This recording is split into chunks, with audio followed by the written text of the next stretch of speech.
ಎಲ್ರಿಗೂ ನಮಸ್ಕಾರ. ಅಡುಗೆ ಅರಮನೆಗೆ ಸ್ವಾಗತ. ನಾನು ನಿಮ್ಮ ಸೌಮ್ಯ. ಇವತ್ತು ನಾನು ನಿಮಗೆ ನಮ್ಮ ಮನೆಯಲ್ಲಿ ಅವರೆಕಾಳನ್ನು ಹಿಚ್ಕದೆ ಅವರೆಕಾಳು ಸಾರನ್ನ ಯಾವ ರೀತಿ ಮಾಡೋದು ಅಂತ ತೋರಿಸ್ತಾ ಇದ್ದೀನಿ. ಅವರೆಕಾಳು ಸಾರು ಅಂತಲೂ ಹೇಳ್ಬೋದು, ಇಲ್ಲ ಸಾಂಬಾರು ಅಂತಲೂ ಹೇಳ್ಬೋದು. ಕೆಲವೊಮ್ಮೆ ನಮಗೆ ಅವರೆಕಾಳನ್ನು ಹಿಚ್ಕುವಷ್ಟು ಟೈಮ್ ಇರಲ್ಲ. ಆ ಟೈಮಲ್ಲಿ ನೀವು ಈ ರೀತಿಯಲ್ಲಿ ಅವರೆಕಾಳನ್ನ ಸಾರನ್ನ ಮಾಡಿ ನೋಡಿ. ಟೇಸ್ಟ್ ಅಂತೂ ತುಂಬಾ ಚೆನ್ನಾಗಿರುತ್ತೆ, ತುಂಬಾ ಬೇಗನೂ ಕೂಡ ಆಗುತ್ತೆ. ಮುದ್ದೆ ಜೊತೆಗೆ, ಅನ್ನದ ಜೊತೆಗೆ, ಅಲ್ಲದೆ ದೋಸೆ ಇಡ್ಲಿಗೂ ಇದೊಂದು ಒಳ್ಳೆ ಕಾಂಬಿನೇಷನು. ಮಾಡೋದು ಅಷ್ಟೇ ಸುಲಭವಾಗಿ. ಹಾಗಾದರೆ ಬನ್ನಿ, ಅವರೆಕಾಳನ್ನ ಯಾವ ರೀತಿಯಲ್ಲಿ ಸಾರು ಮಾಡೋದು ಅಂತ ತೋರಿಸ್ತಾ ಇದ್ದೀನಿ. ಮೊದಲಿಗೆ ನಾನು ಇಲ್ಲಿ ಅವರೆಕಾಳನ್ನು ಬೇಯಿಸ್ಕೊಳ್ಬೇಕು. ಅದಕ್ಕಾಗಿ ಒಂದು ಪಾತ್ರೆನ ತೊಗೊಂಡು ಅದಕ್ಕೆ ಅವರೆಕಾಯಿ ಬೇಯೋಷ್ಟು ನೀರನ್ನ ಹಾಕ್ಕೊತಾ ಇದ್ದೀನಿ. ನೀರಿಗೆ ಸ್ವಲ್ಪ ಉಪ್ಪು, ನಿಮ್ಗೆ ಎಷ್ಟು ಉಪ್ಪು ಬೇಕು ಅಷ್ಟು ರುಚಿಗೆ ನೋಡಿಕೊಂಡು ಉಪ್ಪನ್ನ ಹಾಕ್ಕೊಂಡು ನೀರು ಸ್ವಲ್ಪ ಬಿಸಿ ಆಗಬೇಕು. ನೀರು ಬಿಸಿ ಆದಮೇಲೆ ನಾವು ಅದಕ್ಕೆ ಅವರೆಕಾಳನ್ನು ಹಾಕ್ಕೊಳ್ಬೇಕಾಗತ್ತೆ. ನೋಡಿ, ಇಲ್ಲಿ ನೀರು ಆಲ್ಮೋಸ್ಟಾಗಿ ಬಿಸಿ ಆಗಿದೆ. ಇದಕ್ಕೆ ನಾನೀಗ 1 ಕಪ್ ಆಗುವಷ್ಟು ಅವರೆಕಾಳನ್ನು ಹಾಕ್ಕೊತಾ ಇದ್ದೀನಿ.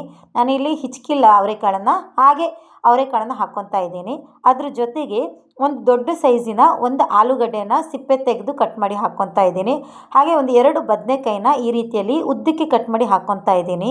ಇದನ್ನೆಲ್ಲ ಮಿಕ್ಸ್ ಮಾಡಿಕೊಂಡು ಒಂದು ಲಿಡ್ನ ಕ್ಲೋಸ್ ಮಾಡಿ ನೀವು ಅದನ್ನು ಬೇಯಿಸ್ಕೊಳ್ಳಿ. ನೀವು ಇದನ್ನ ಕುಕ್ಕರಲ್ಲೂ ಮಾಡ್ಕೊಳ್ಬೋದು, ಬಟ್ ಈ ರೀತಿ ಓಪನ್ ಆಗಿ ಮಾಡಿಕೊಂಡ್ರೆ ರುಚಿ ಸ್ವಲ್ಪ ಚೆನ್ನಾಗಿರುತ್ತೆ. ಇಲ್ಲ ನಿಮ್ಮ ಟೈಮ್ ಇಲ್ಲ ಅಂದರೆ ಕುಕ್ಕರಲ್ಲಿ ಒಂದು 2 ವಿಸಿಲ್ನ ಹೊಡ್ಸ್ಕೊಳ್ಳಿ. ಇವಾಗ ನಾವು ಮಸಾಲ ರೆಡಿ ಮಾಡ್ಕೊಳ್ಳೋಣ. ಮಸಾಲ ರೆಡಿ ಮಾಡ್ಕೊಳ್ಳೋಕ್ಕೆ ನಾನು ಒಂದು ಪ್ಯಾನಿಗೆ ಒಂದು 2 ಟೇಬಲ್ ಸ್ಪೂನ್ ಆಗೋಷ್ಟು ಎಣ್ಣೆನ ಹಾಕ್ಕೊತೀನಿ. ಅದಕ್ಕೆ ಒಂದು ಸ್ವಲ್ಪ ಬೆಳ್ಳುಳ್ಳಿನ ಹಾಕ್ಕೊತೀನಿ. ಹಾಗೆ 1 ಇಂಚ್ ಆಗೋಷ್ಟು ಶುಂಠಿನ ಹಾಕ್ಕೊತಾ ಇದ್ದೀನಿ. ಇದೆರಡು ಸ್ವಲ್ಪ ಬಿಸಿ ಆದಮೇಲೆ ನಾನು ಒಂದು ದೊಡ್ಡ ಗಾತ್ರದ ಈರುಳ್ಳಿನ ಕಟ್ ಮಾಡಿ ಹಾಕ್ಕೊಂಡಿದ್ದೀನಿ. ಈರುಳ್ಳಿನೂ ಅಷ್ಟೇ ಜಾಸ್ತಿ ಹಾಕ್ಕೊಳ್ಳೋದು ಬೇಡ. ಒಂದು ಈರುಳ್ಳಿನ ನೀವು ಈ ರೀತಿಯಲ್ಲಿ ಕಟ್ ಮಾಡಿ ಹಾಕ್ಕೊಂಡ್ರೆ ಸಾಕಾಗತ್ತೆ. ಒಂದು ಟೊಮೊಟೊ ಹಣ್ಣನ್ನು ಹಾಕ್ಕೊತಾ ಇದ್ದೀನಿ. ಇದನ್ನೆಲ್ಲ ಹಾಕ್ಕೊಂಡು 1 ನಿಮಿಷ ನೀವು ಫ್ರೈ ಮಾಡ್ಕೊಳ್ಳಿ. ಇದೆಲ್ಲ 1 ನಿಮಿಷ ಫ್ರೈ ಆದಮೇಲೆ 2 ಪೀಸು ಚಕ್ಕೆ ಹಾಗೆ 2 ಪೀಸು ಲವಂಗನ ಹಾಕ್ಕೊಳ್ಳಿ. ಘಮ ತುಂಬ ಚೆನ್ನಾಗಿರುತ್ತೆ. ಬೇಡ ಅಂತಿದ್ರೆ ನೀವು ಸ್ಕಿಪ್ ಮಾಡ್ಕೊಳ್ಬೋದು. ನೆಕ್ಸ್ಟ್ ಇದಕ್ಕೆ ಒಂದು ಸಣ್ಣ ನೆಲ್ಲಿಕಾಯಿ ಗಾತ್ರದ ಹುಣಸೆಹಣ್ಣು ಹಾಕ್ಕೊಳ್ಳಿ. ಹುಣಸೆಹಣ್ಣು ತೀರಾ ಜಾಸ್ತಿ ಹಾಕ್ಕೊಳ್ಳೋದು ಬೇಡ, ಸಣ್ಣ ನೆಲ್ಲಿಕಾಯಿ ಗಾತ್ರದಷ್ಟು ಹಾಕ್ಕೊಂಡ್ರೆ ಸಾಕಾಗತ್ತೆ. ಹಾಗೆ ಒಂದು ಸ್ವಲ್ಪ ಕೊತ್ತಂಬರಿ ಸೊಪ್ಪು, ಹಾಗೆ ಒಂದು ಅರ್ಧ ಸ್ಪೂನ್ ಆಗೋಷ್ಟು ಜೀರಿಗೆನ ಹಾಕ್ಕೊಂಡ್ರೆ ಸಾಕಾಗತ್ತೆ. ಒಂದು ಅರ್ಧ ಸ್ಪೂನ್ ಜೀರಿಗೆನ ಹಾಕ್ಕೊಂಡು ಇದನ್ನು ಒಂದು 2 ನಿಮಿಷ ಫ್ರೈ ಮಾಡ್ಕೊಳ್ಳಿ. ತೀರಾ ಕಂಪ್ಲೀಟಾಗಿ ಸಾಫ್ಟ್ ಆಗೋದು ಬೇಡ, ಜಸ್ಟ್ ಕಲರೆಲ್ಲ ಚೇಂಜ್ ಆಗೋಷ್ಟು ಸಾಫ್ಟ್ ಆದರೆ ಸಾಕಾಗತ್ತೆ. ಇವಾಗ ಗ್ಯಾಸ್ ಆಫ್ ಮಾಡಿ ಅದನ್ನು ಕಂಪ್ಲೀಟಾಗಿ ಕೂಲ್ ಆಗೋಕ್ಕೆ ಬಿಡೋಣ. ಈ ಕಡೆಯಲ್ಲಿ ನಾವು ಅವರೆಕಾಳು ಮತ್ತು ಆಲೂಗಡ್ಡೆನೆಲ್ಲ ಬೇಯಕ್ಕೆ ಹಾಕಿದ್ದೀವಲ್ಲ, ಅವರೆಕಾಳು ಬೆಂದಿದೆ ಅಂತ ಒಂದ್ಸಲ ಚೆಕ್ ಮಾಡಿ ನೋಡಿ. ಕೈಯಲ್ಲಿ ಹಿಚ್ಕಿದಾಗ ಅದು ಓಪನ್ ಆಗಬೇಕು, ಅಷ್ಟು ಆದರೆ ಅವರೆಕಾಳು ಬೆಂದಿದೆ ಅಂತ. ಇವಾಗ ಮಸಾಲೆ ರೆಡಿ ಮಾಡ್ಕೊಳ್ಳೋಣ. ನಾವೇನು ಫ್ರೈ ಮಾಡಿ ಇಟ್ಕೊಂಡಿದ್ದೀವಲ್ಲ ಅದನ್ನೆಲ್ಲ ಒಂದು ಮಿಕ್ಸಿ ಜಾರಿಗೆ ಹಾಕ್ಕೊಳ್ಳೋಣ. ಇದನ್ನೆಲ್ಲ ಒಂದು ಮಿಕ್ಸಿ ಜಾರಿಗೆ ಹಾಕ್ಕೊಂಡು ರುಬ್ಕೊಳ್ಬೇಕು. ಇದ್ರ ಜೊತೆಗೆ ನಾವು ಸ್ವಲ್ಪ ಧನಿಯಾ ಪುಡಿನ ಹಾಕ್ಕೊಳ್ಬೇಕು.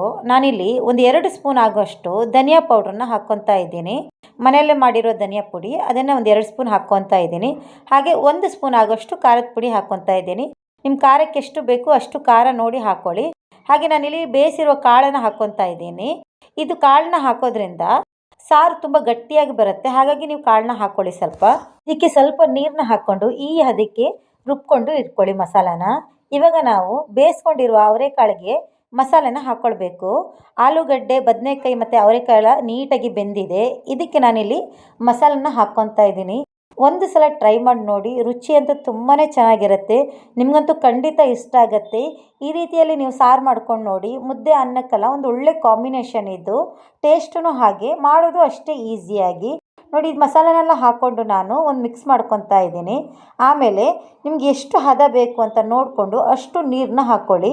ಸ್ವಲ್ಪ ಮುದ್ದೆಗೆಲ್ಲ ಮಾಡ್ಕೊಳ್ಳೋದಾದರೆ ಸ್ವಲ್ಪ ನೀರನ್ನ ಜಾಸ್ತಿ ಹಾಕ್ಕೊಳ್ಳಿ.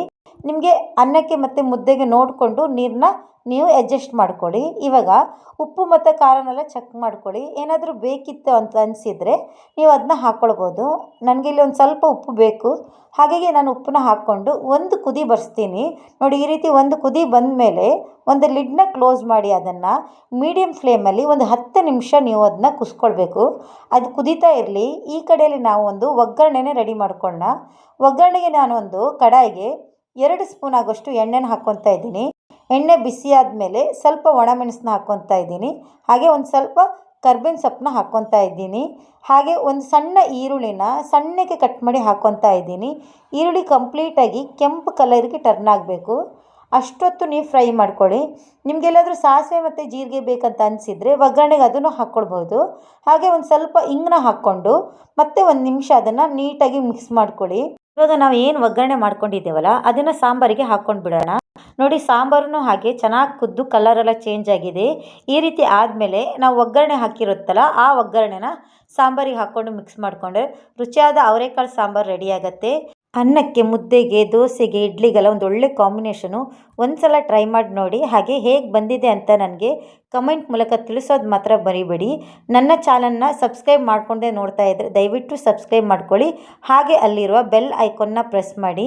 ಹಾಗೆ ನಿಮ್ಮ ಫ್ರೆಂಡ್ಸ್ ಹಾಗೂ ಫ್ಯಾಮಿಲಿ ಜೊತೆಗೆ ನನ್ನ ರೆಸಿಪಿನ ಶೇರ್ ಮಾಡ್ಕೊಳ್ಳಿ. ಮತ್ತೊಂದು ಅಡಿಗೆಯೊಂದಿಗೆ ಮತ್ತೆ ಸಿಗೋಣ. ನಮಸ್ಕಾರ.